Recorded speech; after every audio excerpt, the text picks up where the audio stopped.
Bismillahirrahmanirrahim. Assalamualaikum warahmatullahi wabarakatuh. Alhamdulillahirabbil alamin wassalatu wassalamu ala asyrafil anbiya'i wal mursalin wa ala alihi wa sahbihi ajma'in. Amma ba'd.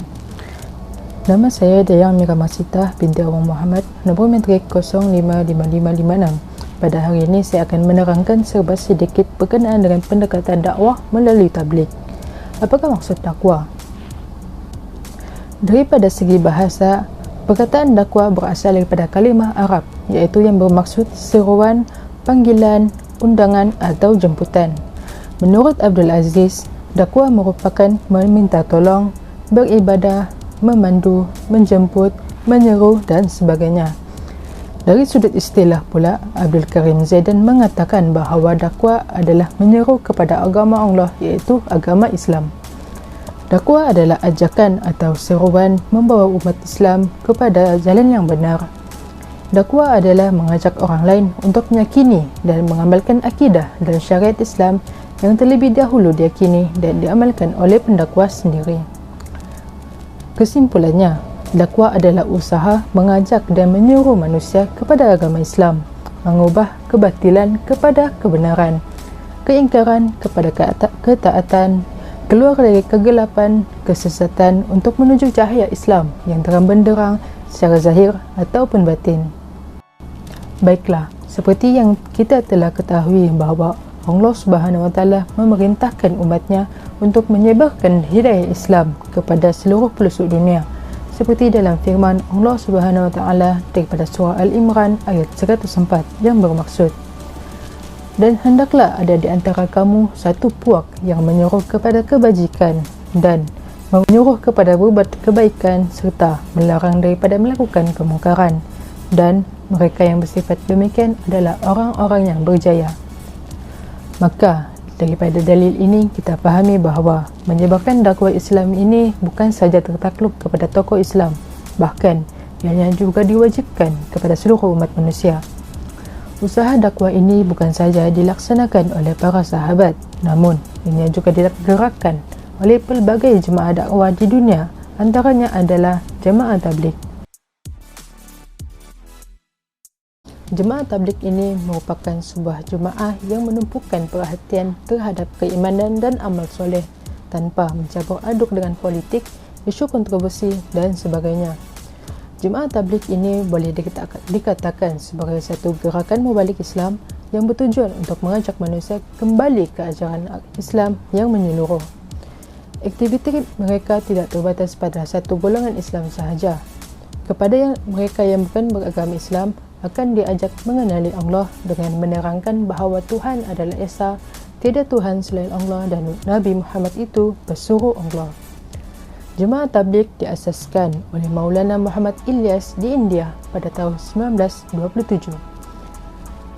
Ia kemudiannya diteruskan oleh generasi keturunannya, iaitu Muhammad Yusuf Al-Kandahlawi, seterusnya In'amul Hasan Al-Kandahlawi dan Maulana Muhammad Zakaria Al-Kandahlawi, iaitu seorang ulama hadis yang terkenal.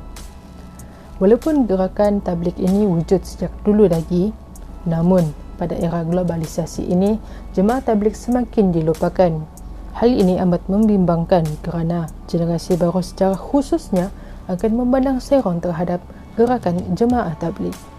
Maka, untuk mengelakkan kesalahfahaman berlaku, di sini saya ingin menyampaikan serba sedikit berkenaan dengan pendekatan dakwah yang dilakukan oleh jemaah tabligh. Terdapat beberapa pendekatan dakwah yang dilakukan oleh jemaah tabligh. Antaranya adalah jaulah yang bermaksud silaturahim. Jaulah merupakan satu pegangan dalam berdakwah, dan melaksanakan dakwah adalah satu pegangan kepada agama Islam. Maka jaulah ini adalah salah satu cara pendekatan dakwah yang meliputi aspek silaturahim. Tapi bagaimana cara untuk melaksanakannya? Jaulah dilaksanakan dengan mengunjungi saudara muslim dari rumah ke rumah dengan tujuan mengajak dan memperbanyakkan amal ibadah sekaligus menggalakkan solat secara berjemaah di masjid. Namun begitu, terdapat beberapa metod untuk melaksanakan kaedah ini. Antaranya adalah dakwah ijtimai, iaitu ahli keluarga sendiri. dakwah infiradi yang bermaksud untuk diri sendiri, dakwah khususi iaitu orang-orang yang dikhususkan seperti tokoh-tokoh atau golongan yang tertentu, dan yang terakhir adalah dakwah umumi iaitu masyarakat umum. Melalui kaedah pendekatan ini, para tabligh akan melakukan kunjungan secara beramai-ramai. Selain daripada jauhlah, para tabligh juga melaksanakan pendekatan dakwah secara bayan iaitu memberi ceramah atau penerangan kepada sesiapa saja yang ingin mengikutinya. Kebiasaannya, para tabligh akan menceritakan tentang sejarah kehidupan para rasul dan zaman sahabat. Untuk menjayakan kaedah ini, para tabligh akan melaksanakan dengan hati dan yakin dengan pertolongan Allah. Kaedah ini bukan sahaja mengharapkan pertolongan Allah semata-mata, bahkan ianya memerlukan kepada ceramah dan penerangan ke arah kebaikan. Tidak sia-sia, tidak memuji orang fasik, menerangkan berkenaan kehidupan akhirat dan alam kubur, mahsyar dan juga syurga, neraka dan sebagainya. Pendekatan secara bayan ini lebih kepada percakapan yang membawa ke arah kebaikan tanpa mendustakan sesuatu pun. Kaedah ini juga memerlukan kepada ilmu yang mencukupi agar pengikut yang lain tidak sesat dari jalan Allah. Seterusnya, para tabligh juga akan melaksanakan pendekatan secara taklim wa ta'lum yang mengambil aspek belajar dan mengajar yang menitik beratkan berkenaan cahaya keimanan dan pemahaman Al-Quran dan As-Sunnah. Antara kelebihan kaedah ini adalah pengikut akan mendapat ketenangan jiwa, mendapat rahmat Allah, dikelilingi para malaikat dan sebagainya. Namun begitu, para pengikut jemaah tabligh perlulah mendalami adab zahiriyah, iaitu dengan berwuduk, membaca dengan jelas dan teratur, berselawat ketika mendengar nama Rasulullah sallallahu alaihi wasallam, berzikir ketika mendengar berita-berita gembira, tidak meninggalkan majlis sebelum selesai dan sebagainya. Maka, secara kesimpulannya, pendekatan-pendekatan dakwah yang dilakukan oleh jemaah tabligh ini juga tidak berbeza dengan cara pendekatan yang lain.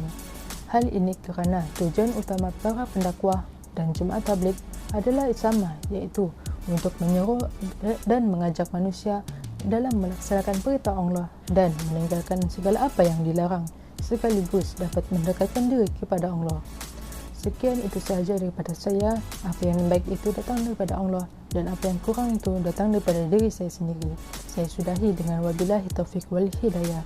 Assalamualaikum warahmatullahi wabarakatuh.